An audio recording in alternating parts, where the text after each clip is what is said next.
Welcome to the Psych Eval podcast. This podcast is about evidence-based research to support mental health, psychiatric practice, and frontline workers. You can expect to hear viewpoints from nursing and law enforcement. We're your hosts, Jessica and James.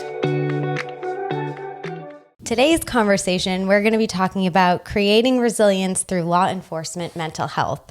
So this will be fun because I went through and I looked at the different research, so I have some statistics to tell you, but then you have firsthand experience, so it'll be fun to just toss ideas off of each other. The field of law enforcement consists of experiencing the darkest parts of the human experience. Being in this environment increases the risk for trauma-related symptoms, depression, alcohol use, and stress-related medical conditions.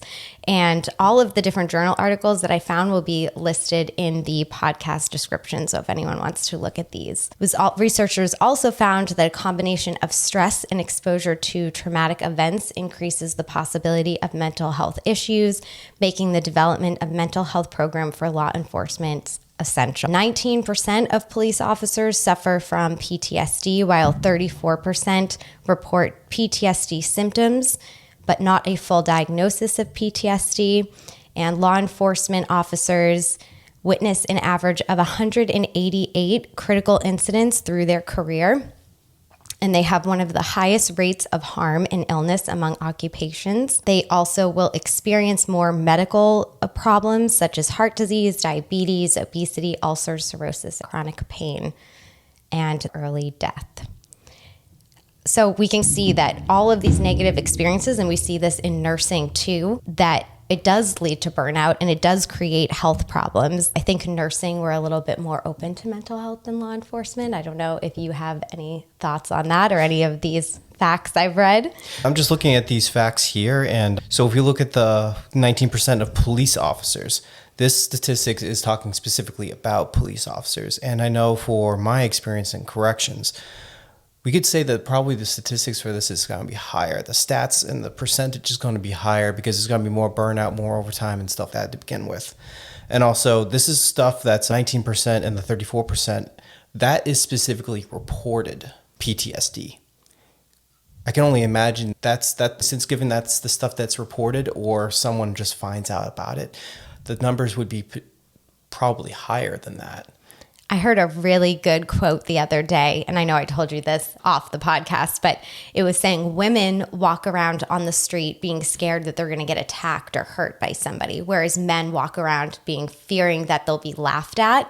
And for me, that really hit home because as a woman, I can relate to that. You walk down the street, you're always looking over your shoulder. You have to worry about people larger, bigger, stronger coming at you. But I've never felt like walking down the street worrying about somebody laughing at me. But when I think of it in that sense, you talk to different men in mental health settings, that's what they say, the shame of it, the embarrassment, different things like that. I think women are a little bit more open with their mental health needs, where men are scared of that shame and rejection. First off, I'll just throw it with, it's not even just specifically men. It's also men and women in law enforcement too, because there's it's a form of a brotherhood, sisterhood.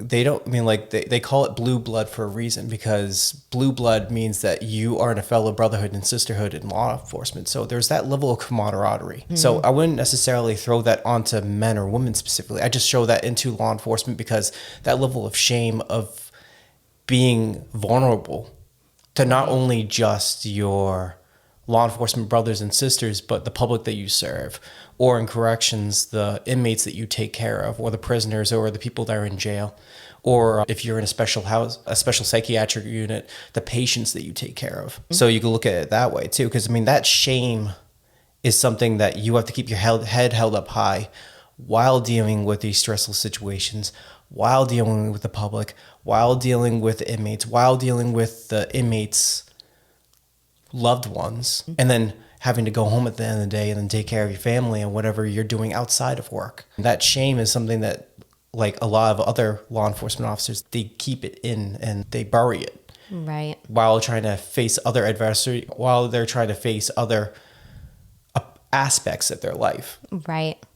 Yeah, and that's the problem. You push it down, and then you go home and the littlest thing just sets you off, or in life or something like that. And that's where you'll see that hostility or violence. I know I don't have the exact statistics, but I do know divorce rate is very high with law enforcement and frontline professionals. And it probably is related to pushing down all those feelings that you don't work through. It's a lot to work my facility where I work versus your facility. Like in a hospital setting, even if it's inpatient and they're locked in and they're stuck there, it's a lot of rehabilitation and therapy and de-escalation. And we look at ourselves as like a teammate with the patient, where I think in prison, I don't know, maybe I'm wrong, but I would assume that these are the rules, you have to follow them. If you're not going to follow them, you're going to face consequences, where a hospital is not really like that. It's let's work to find a compromise and things like that. There's some things that you can compromise in the prison.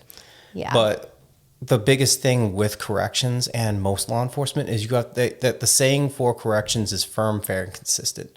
If you're willing to do one thing with one person, you can't single out that one individual and make exceptions for that one individual. You have to be able to do that consistently with every single person that you interact with. You can't do one thing for one person and then not do it for the other. And then they're like, why am I getting beat out? Why are you not doing this while you're selecting favorites in this other individual? And you lose rapport and you lose respect that way. So not only that, but you just... the mental taxing of you going through the job and then trying to figure out what you can and cannot do for something. And also on top of that, trying to figure out if you're going to be taken advantage of. Right. In corrections. It's a little bit less for being in a police department or sheriff's department or whatever, but at the same time, you still have to figure out law enforcement discretion. Right. There is such thing as discretion of whenever you pull someone over and then decide that you're going to give a verbal warning or a citation. And you have to look at that way, which that becomes mentally taxing too. And then it could just be not necessarily going home and then interacting with that one thing that causes you to snap. You could have it at your job too.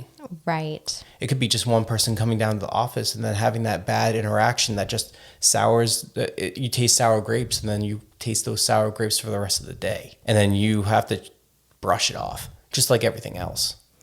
So wait, what was it? Fair, something consistent? Firm, fair, and consistent. Yeah.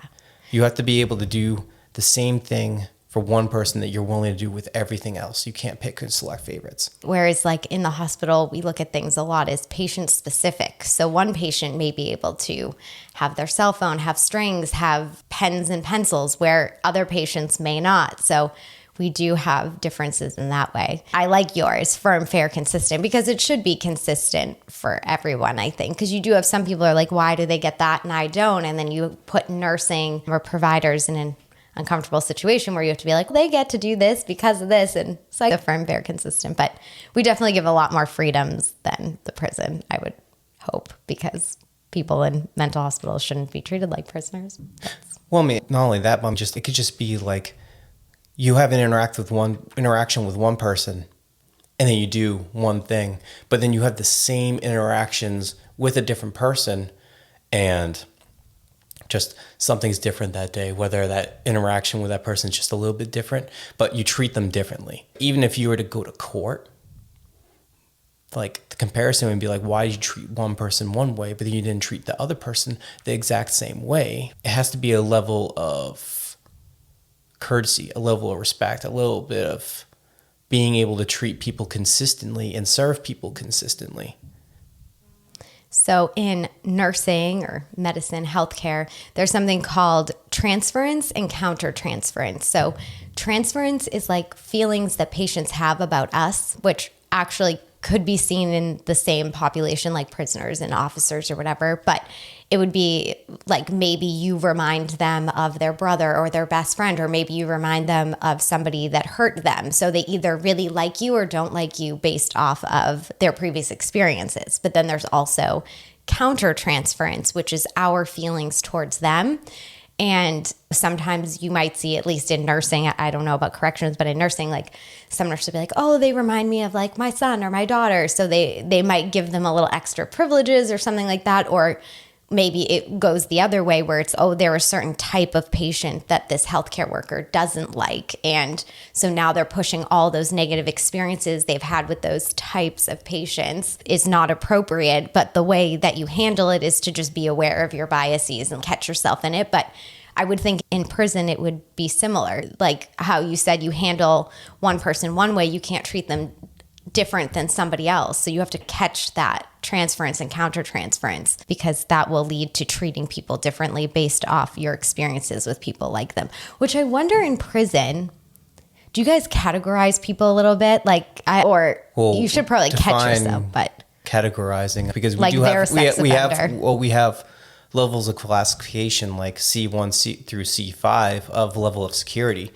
but going into what you're saying, there's two different kinds of things that you could do. There's rapport, which building rapport with someone, building a relationship with someone. And then there's also something called profiling, which it could be racial profiling, or it could be crime profiling or something like that. You look at someone and you summarize them based off how they look or how they're acting, how they're interacting, based off your experiencing.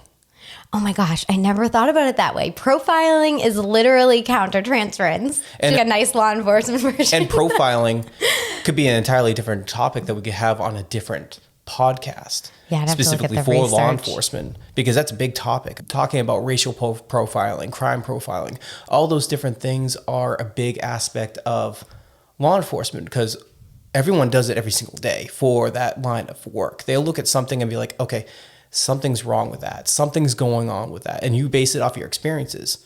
But at the same time, training tells you that you cannot profile someone. Well, that's what I was going to say. Like, you can't racially profile someone. Like, that's really bad. But I would think that you could profile someone in the sense of like previous encounters with law enforcement, like what their crime is. You probably have to take that into consideration. It's like it's like people's diagnoses with a mental illness. But at the same time, if I were to interject, profiling could be like if you, so there's a saying, master the same thing practice the same thing 1,000 times and you start becoming a master of it. Yes. When you go through, for example, this is going into corrections, this is going to my experience, you go into a chow hall and you feed people every single day the exact same way, and then you see someone acting a little bit different. That is also considered profiling also, because you're profiling everyone else doing the exact same way, behaving the exact same way, and then you have this one individual that's acting different. You're gonna notice that one little detail, that's someone like does something that's a little bit different, and then you get the hackles in the back of the hairs in the back of your head just raise up, because you're just like, okay, something, I like to call it my spidey senses. And that's what I say. I like my spidey senses are tingling. There's something going on here that is not right. And then usually, and that's a really good way to describe corrections, is 94% of it is doing the exact same thing over and over. 5% is you're frustrated. 1% is you'd rather be anywhere else. And that's how I describe my job when I talk to friends, talk to family, talk to anyone else in my department. Those things, I always described it as that way, because 94% of it is the exact same thing. And then when you have that one person that's acting out of normal, just as in probably nursing, you probably will do something 1,000 times. And then there's that one time it's different. You go, okay, what's going on here? Why is this different? How is it different? What's the cause of this? What's going to happen next? It gives you a little bit of that apprehension, and it also a little bit of, you feel a little bit antsy, because it's something out of the norm. Yeah, what you're talking about makes me think of, this is going to sound funny, but I teach self-defense classes. That sounds ridiculous. Everyone watching this is probably like, what? She's like so small. But no, not so much fighting. That's more your thing. But that is a big part of what we teach, is like the de-escalation and things like that. But one big aspect is like awareness and vigilance, like being aware of what's going on around you and noticing that one or two things that might be different. If you're on an inpatient psychiatric unit and you're going around doing your checks and it's been fine all day, but then all of a sudden you notice just something's different. Something's placed weird. Somebody's in the bathroom. Maybe there's something on their door. Like those little tiny things that are just like off, like what you talked about in the chow hall. Those are the red flags, because those can be the moments that you find that thing hanging on the door, or somebody hanging themselves on on the other side of the door. But maybe if you walked by quick and you weren't paying attention, you weren't aware, you wouldn't notice. Or it could be like a lot of times we do things called critical case reviews. So like when people do get assaulted or something like that, we want to look back through what happened. What did you notice before? What could have been done different? How can like we as a facility change things to make it safer? And a lot of the time, people will be like, I knew something was wrong, but I had a task to complete. And that is all part of what we teach in this kind of self-defense, like awareness type thing is you get that gut feeling, you get that little something that's listen to it. Because when you don't listen to it, like a lot of times that's when something goes wrong. So I think nursing and corrections, especially psych nursing. And I would hope that in time, medical nurses will get on board with psych, because I always hear medical nurses are like, I don't like psych. I'm not a psych nurse. Every nurse is a psych nurse. So, all this awareness, gut feelings, it's all really important. And also to bring it back into corrections, I mean, like corrections, you're not just a law enforcement officer. Like they tell this for people going for probation and parole. They call it the different hats. You're an officer of different hats. You're a counselor. You're a social worker. You refer to people to treatment. You are also a babysitter. One of the biggest things about corrections is you'll see people who are usually really tired and also a little bit deterred from the job. They'll say that they call themselves a glorified babysitter. Oh. But at the same time, that's what you're doing. You're ultimately making sure that people are alive, healthy, fed, and staying in the facility. Those are pretty much the basic things. There's 5 things that you're supposed to provide for inmates, which is food, shelter, medical treatment, protection, and also I forget the last one. That's okay. No, I agree. I think nursing is the same. It should be. Like we should have different hats. Like you're not just a med-surg nurse. You're not just an ICU nurse. Like you should be able to put on your psych nurse hat. My mom works in a pediatric ICU and she always says to me, I don't know how you do psych or how you like psych. That's not my thing. She deals with very difficult cases, like the stuff that you'll see like on TV, like 2 conjoined twins separated, like just like crazy things or some crazy trauma. And then she's coming to me being like, I don't know how you do psych. But then she'll tell me like, oh, I had a really bad day because this kid's parents, they had a panic attack in the room and like all this stuff. And I'm like, Mom, you're a psych nurse. Like you sitting there and working through it with them and helping them calm down and do deep breathing and using things like motivational interviewing, which is something I taught her, different techniques, because a lot of times these parents will be in crises and they'll be like, I don't know what to do. And the worst thing you can do from a psych standpoint is to give advice, because as soon as you give advice, they feel like they have to take your advice for your approval and it's no longer what they want. And if later they take your advice and they don't like the outcome, it's going to really mess them up. I should have done that other thing that I was thinking. So you always want to approach it from it sounds like you're having a difficult time coming to a decision. What are you thinking? Shoot it back to them and let them like work through it in their mind. So she'll use those techniques now. And I'm like, this is why all nurses are psych nurses, because anyone in the hospital is having a traumatic experience, whether you're just going in for a biopsy or something. Nobody wants to be there. No one wakes up and goes, yes, I'm going to the hospital today for treatment. So I just think, I don't know how we got on this topic, but. Well, I was going to say, bringing it back to the previous topic also, yeah. I'm going to look at one of the previous things with the field of law enforcement consists of experiencing the darkest parts of human experience. Mm-hmm. When you go through the academy, it doesn't matter if you're in the corrections academy or police academy, they'll tell you flat out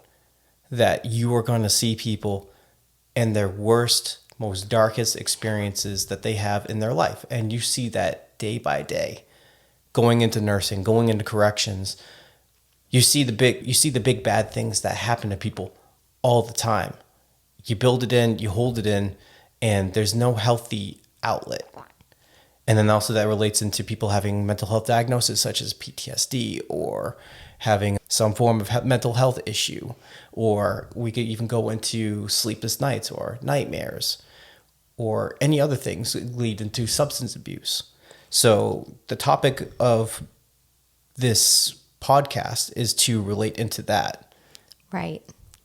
Yeah, I can relate to that, because although when you say like prison is like the darkest human experience, which I do agree, I can relate that in this inpatient psych unit, that's really one of the reasons I love my job, is because you're helping people through the worst experience of their life. If it's a first time psychosis and they're legitimately scared, imagine seeing things and hearing things and it's not there and you don't know what's real and what's not real. It's terrifying. Or people that just went out, had a really bad night, made a bad decision, and now they wake up and they're in an inpatient psych unit. Like, it's just, you're helping people through dark times. I would imagine it would be more challenging in the prison just because you are dealing with more personality disorders. I believe when I looked up the research, it was like 37 to 45%. Remember, we looked at it last night, have antisocial personality disorder, which can then be increased based off of like their environment, like they're around people who have that. So they have to adapt to that to survive. So that can be pretty challenging. Personality disorders can be a little tricky. It's a little different population of people, but it's still the worst experience. You're talking about specifically the individuals that are incarcerated, the people that are being treated, but to bring it back to law enforcement officers, yeah, sure. Those people are staying at the hospital. Those people are staying in the prison. Those people are out in the public, and they have that one moment that they have to deal with. But with the nurses and also the corrections officers and also the police officers, they have one call. And then they have to go to another call. And then that call might be a domestic violence, or that might be a car accident where there's a fatality, or it might be a first response call in the prison where you have someone that's barricading themselves in the room and there could be a potential self-harm. But that is a normal day. And in law enforcement and corrections for police departments, one of the biggest things is you'll see dark humor. Another thing you'll see is them laughing it off or just saying, oh, that's just a normal day in this job. And then that builds up. And for nursing, you'll see the same thing over and over again, and you'll feel numb to it because that's a normal day for you. But then when you have an interaction or conversation with your family or some friend or some loved one, and then you're talking about their day and they go, that's not normal. Yeah, but you're so crazy. Rationalized. You're so rationalized and so complacent about this normal behavior because you've seen it so much that you are comfortable with dealing with those situations, that you can actually deal with it because you've seen it so much. I go to work and then I see someone acting a certain way and they're just like, okay, I know what to do. I've seen this before, X, Y, Z. And then you have a brand new officer that goes, they freeze. Oh, yes. Or a brand new nurse. Yeah. And then they take a moment to just, like, you look at me and go, okay, brush it off. Take a step away, just compartmentalize it, learn how to deal with it, learn how to move on from it.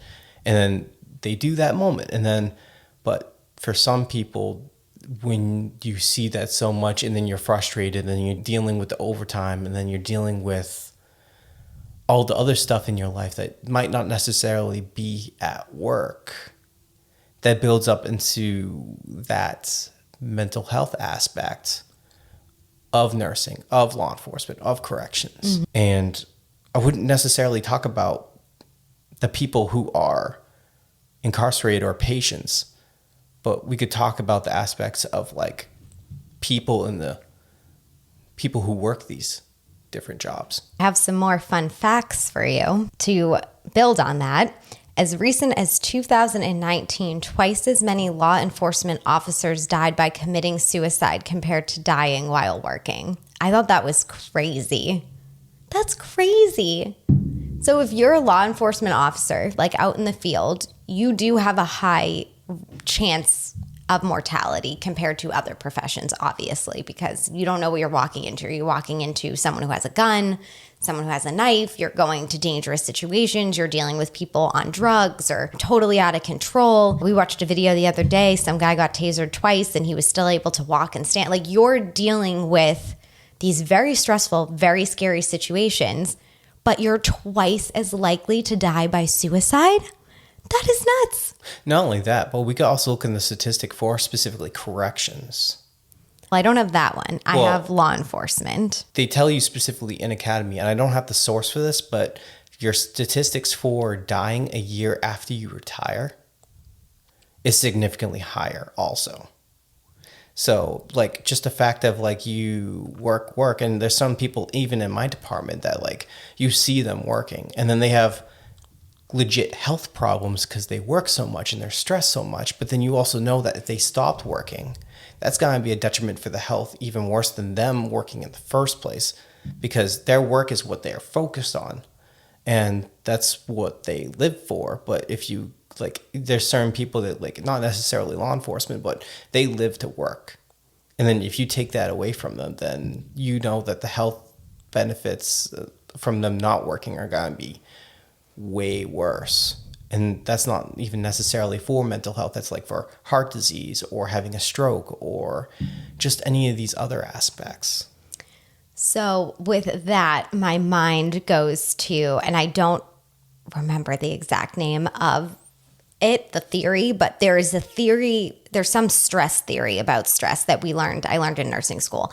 And pretty much what it said is when like people are in a stressful situation, all of those like endorphins and hormones and everything are going because they're like go. So they're working so much, they're pushing down these feelings, all of these things. But then once you stop, that's when it hits you. Yep. So it could be they're pushing through, they're pushing their feelings down, and then as soon as they actually get some rest, it all just comes. And you think the mental aspect too of dealing with a lot of repressed emotions for 25, 30 years, and now you're home with only your thoughts, with nowhere to go for, you guys are working like 60, 80 hours a week usually. So, now you have a lot of free time.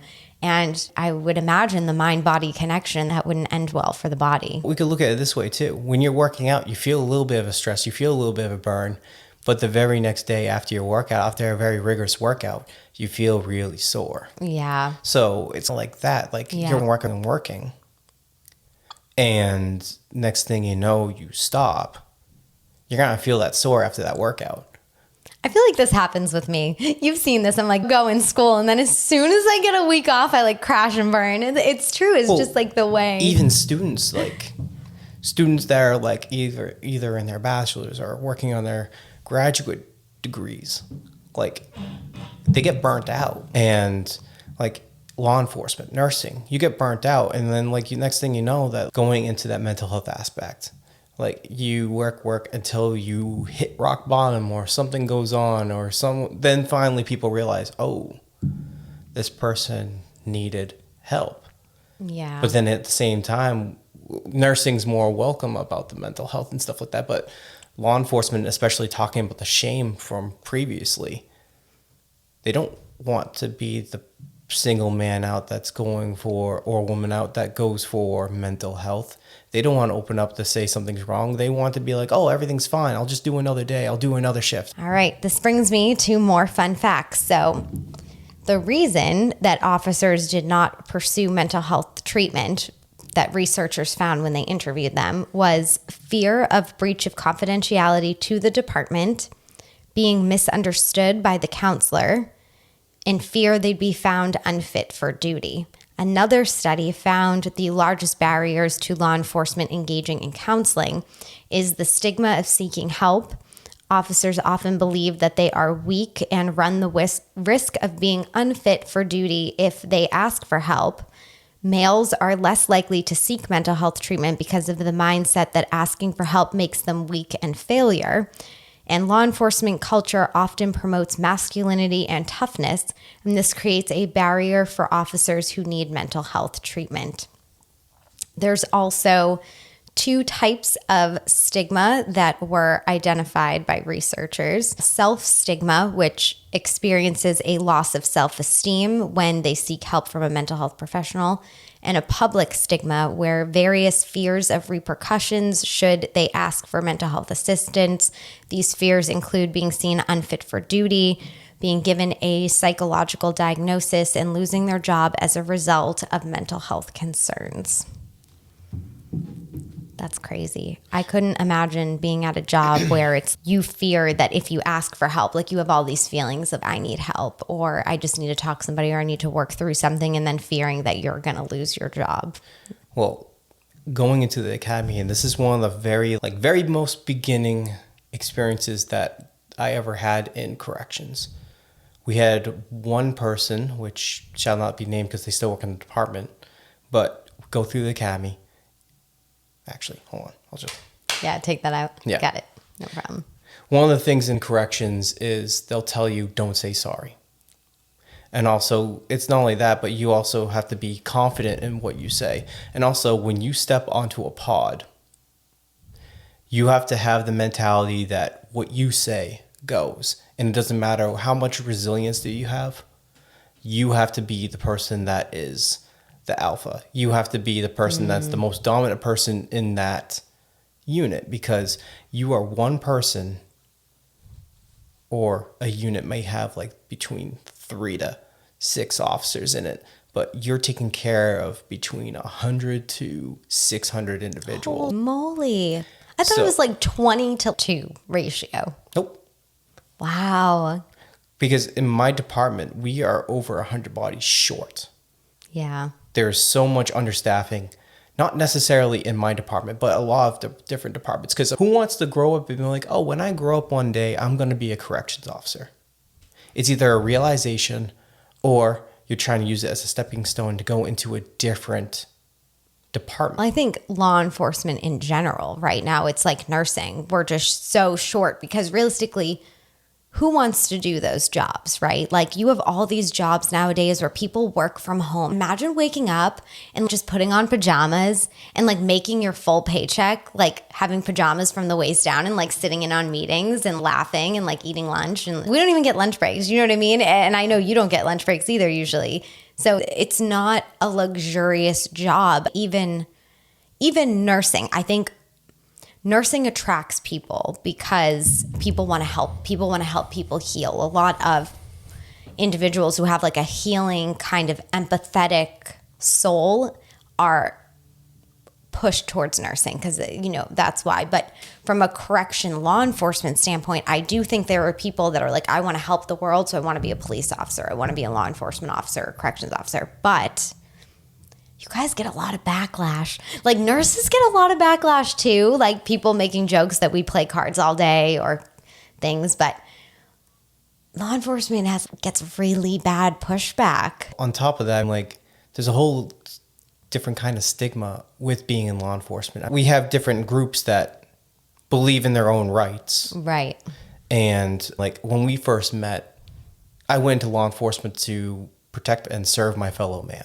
I've always had the belief between going into my personal aspects. I've always believed in community service. I've always believed in giving back to my community. And that drew me into law enforcement in the first place. But that is a certain person that wants to be in law enforcement. You're not going to get the regular Joe Schmo who's going to be like, I want to be a police officer today. It's either a realization that you want to be into it, or you have a family member that's into it, and then you want to aspire to be like that family member. Also, this is a little bit of opinion. You may clap on this or not, but we're in a generation of people that do not like to work.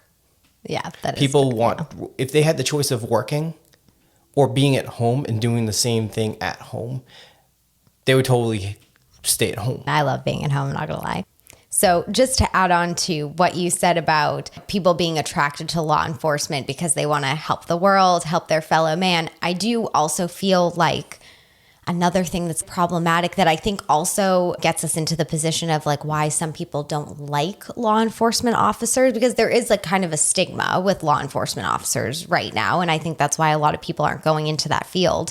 Is it does attract sometimes a certain type of person who might want to abuse the power that law enforcement has. Once, especially like if you're a police officer, that's a very powerful position. It's like being a government official or a CEO. There are certain types of jobs that attract people who want to have the ability to abuse their power, and then that gets you in trouble because you have wonderful human beings like you who just want to help the world, and that's why you go into law enforcement. But it gets tainted by these videos that come out of people abusing powers and positions, and it kind of taints your whole, like the whole law enforcement. It's kind of like that with nursing. We see that sometimes. One nurse does a bad thing and then it makes, or I think we more so see it with people doing like not intelligent things. And then they're like, oh, nurses aren't smart. And then it goes around that people make jokes about nurses playing cards and stuff. But it's one person can ruin it for everyone. Yeah. Like here's another way to look at it. you have a whole you have a whole bushel of apples, and then you take a bite out of one and you find half a worm in it. It's going to put off your flavor for all the other apples that are in the bundle. Yep. They may not necessarily have a worm in it because you took a bite out of a worm, or you had one sour grape or whatever. It really puts you off for all the other good people that are possibly in that. And that's what's happening with these activist groups and stuff like that. They'll have a bad interaction with one officer, and then they'll, again, go into profiling. They'll profile all the officers based off that one individual's actions, whether they were well-intended or not well-intended. It's the transference. They're like, all police officers are the same. You have one bad experience. And this is me being a supervisor, just looking at this situation. I would rather have someone attempt to do something, and even if it's the wrong thing, I would rather them do something than nothing at all, and then explain their actions of why they did it after the fact. Because usually it could be for the good intentions. The path of ruin is usually led by good intentions. Oh, interesting. I haven't heard that one before. So, I mean, like, someone could be trying to do the right thing and then it leads into problems. I would rather deal with that as a supervisor than someone who chose not to do anything because they were afraid of conflict. They were afraid of causing more problems. And it's probably the same as nursing, too. You would rather have someone take action and try to do the right thing, even though it led to a bigger predicament because they tried doing the right thing. Yeah, that's a sticky situation topic because at least in nursing, I don't know about law enforcement, but we have a lot of policy and procedures. My thought for that is, yes, I'd rather have somebody who takes action, but takes action and follows policy and procedure. Yeah, you're still following policy and procedure. You're still doing your line of work, but it's the fact of, like, for corrections, doing a cell search in someone's room because you had a gut feeling about that room rather than not doing the search at all because you'd be like, oh, I don't want to make that person mad today. Right. It's that level of complacency. Right. It's that level of you're tired, you're exhausted, you've already been on your fourth double. Or you deal with the people that, like, they're mad at it and then they just want to do searches and stuff like that because they're frustrated. And you go, that's the wrong reason to do that. You're doing your searches to be security minded. Yeah, I think complacency can get us in trouble in the inpatient psych unit too, because a lot of patients, pretty much all the patients on inpatient psych units are there because they're a danger to themselves or a danger to others. So in that essence, we have to be very careful about things that are on the floor, how we're doing our safety checks, because they either want to hurt themselves or somebody else. And it's our job to make sure that doesn't happen and help stabilize them so it doesn't happen. And when you get people who are complacent being like, okay, so perfect example, and you probably see this in the prison, but like if people are doing their rounds of checks at night, a big thing is you have to see the person breathing. And people may get complacent where they're like, oh, they're in their bed, they're fine. But are they fine, or are they under the sheet with something around their neck choking? Like, this happens. Or are they cutting under a blanket? Like, you don't know unless you see them. And it does get tricky because you also don't want to, like, turn on the light and be like, hey, are you in here, and disrupt their sleep because that can affect their mental health. So it is challenging to balance, but yeah, complacency can definitely get you in trouble. Well, I'll say instead of that stuff that you described, more than often, it's someone having like a heart attack or something like that. And then they're doing the searches and like they're doing the count and they're just brushing by. Oh, I see what you're saying. Like they had a medical condition and right. That's why they have standing counts.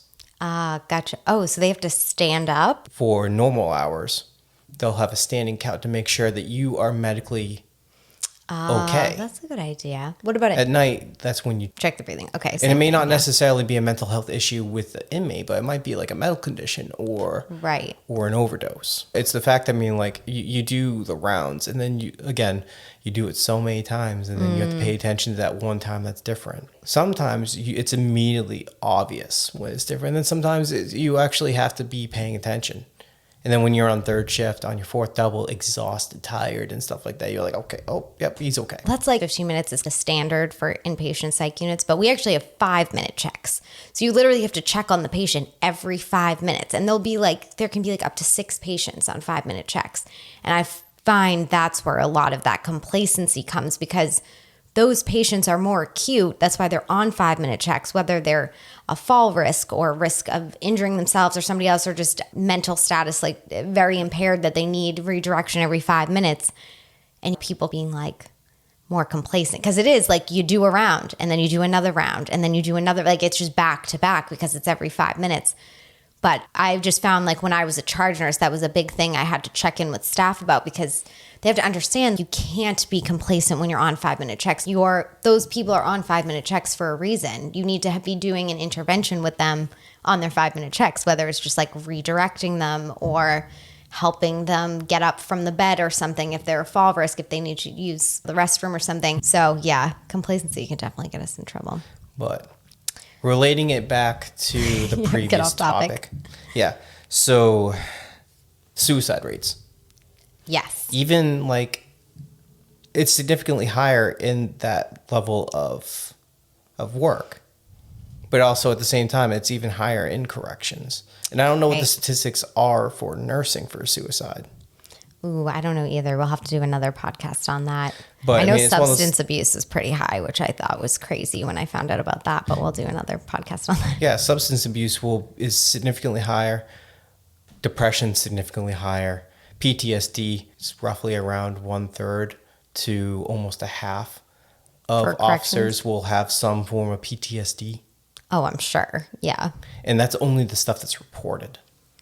So it's significantly higher, I would assume. Yeah, it's almost like it's relating to a different topic, but like there's a certain percentage of women that report rape, but those are the ones that report it. And we can relate to men, even less men report it. Right. So for the PTSD for like officers, for the mental health of officers, a lot of people will just go do their normal day, even though it won't be necessarily that normal with the mental health issues. But they'll rationalize it as normal. They're not going to report it. They're not going to get the mental health because there's that level of stigma before you getting help, for that mentality of being weak, for that person that has to be that one man compared to 300 other individuals on that pod, and you have to stand your ground and order and direct people to do certain things.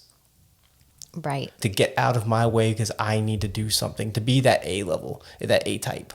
Right. Which can get exhausting. Which gets exhausting, true.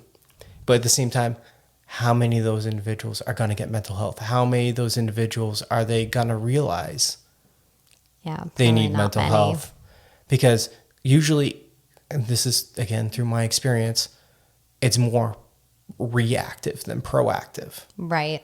Because another law enforcement officer isn't going to be like, hey, Jess, you need to go and see counseling. You need help. It's not until something happens that people are like, you have to. And then, when you have something happen in your life that is concerning or alarming or may potentially affect your job or affect the lives of other people that you have in your life, that's when people will go, oh, hey, we need you to go see an EAP. Right. We need you to go to counseling. We need you to do X, Y, Z. Right. They're not going to go out of their way unless they've already had that experience with someone else or anything like that, or have that previous knowledge and then realize that they need help. They're going to hit rock bottom first, then receive the help.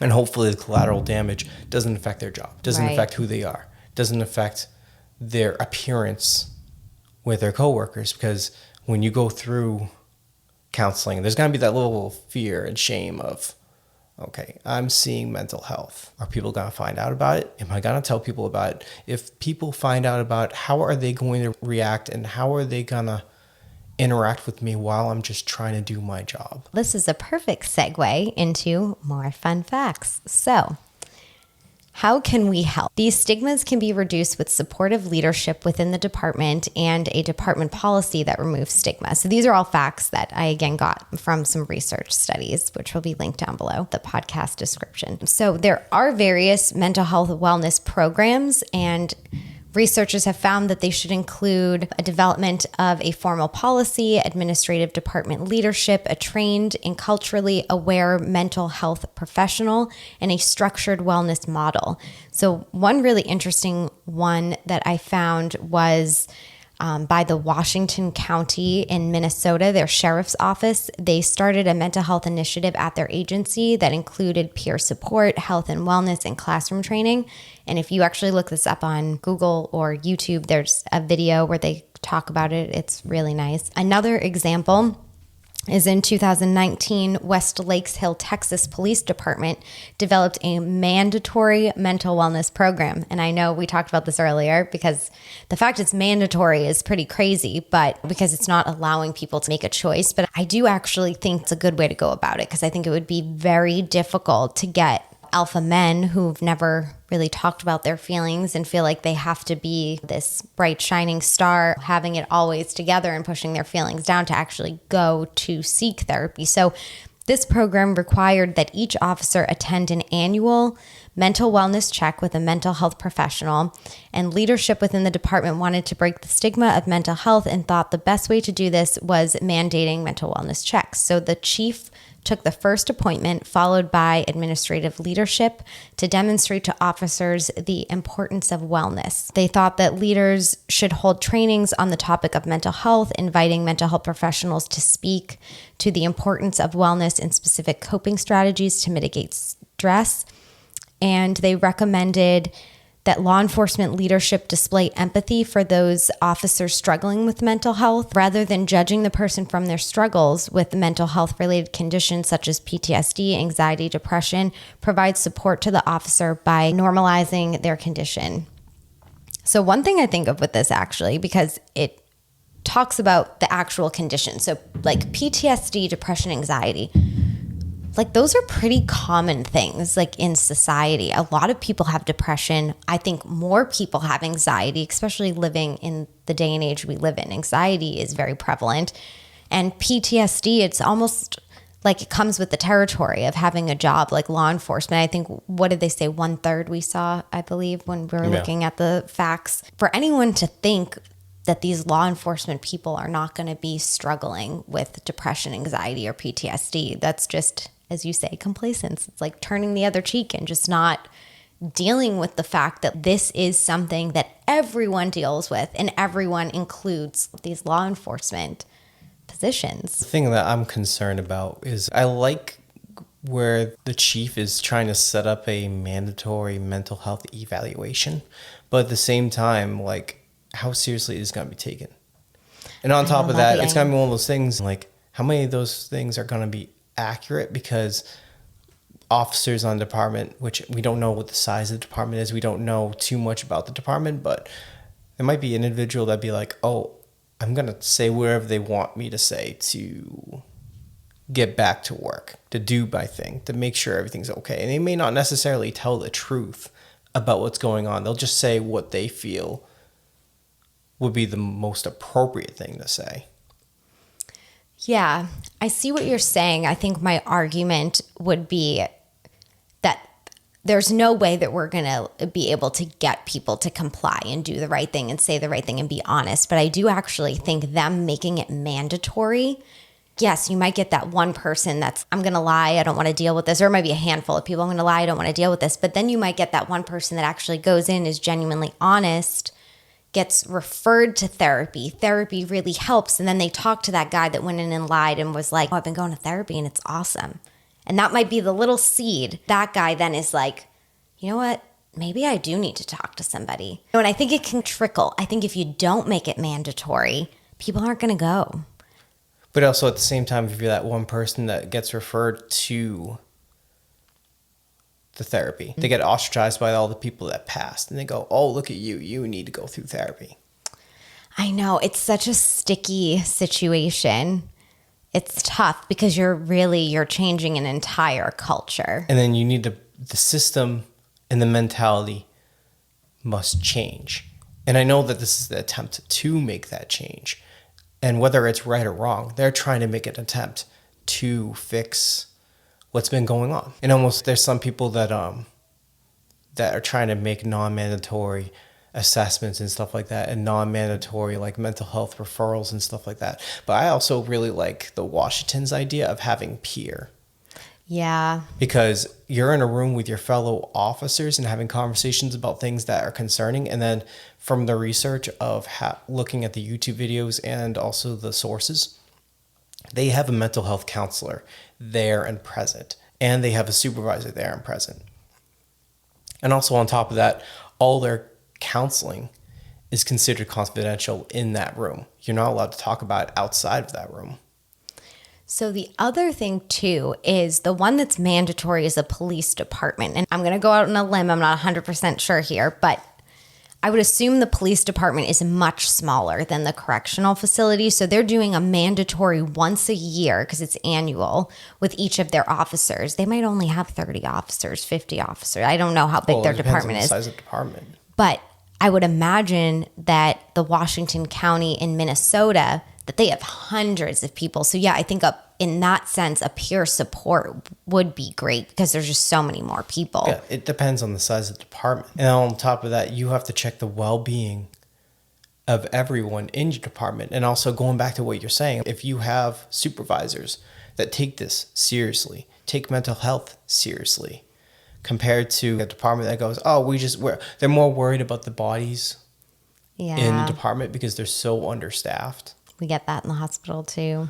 They're not going to be as concerned about the mental health and well-being of those individuals because they're more worried about, okay, do we have enough people on the shift? I think that's why having these important conversations is important. And I think it can be the thing that kind of plants the seed for somebody. And just talking about mental health is very important, especially in law enforcement. I think that's why this podcast and these topics are going to be helpful. The biggest thing is just breaking the previous mentality that you shouldn't go for mental health. You shouldn't be seeking help. You shouldn't be bettering your personal well-being and your mental health at the same time. The fact that everything's good and you're going to just keep on rolling with the punches, no matter good, bad, or ugly, of going through that. That's the biggest thing of going through these conversations, going through the mentality, going through these podcasts, because of breaking the chains and then moving on to something bigger and better. Exactly. Perfectly said. I think this is a good conversation and I'm looking forward to more. Because of breaking the chains. Me too. And yeah, this is fun.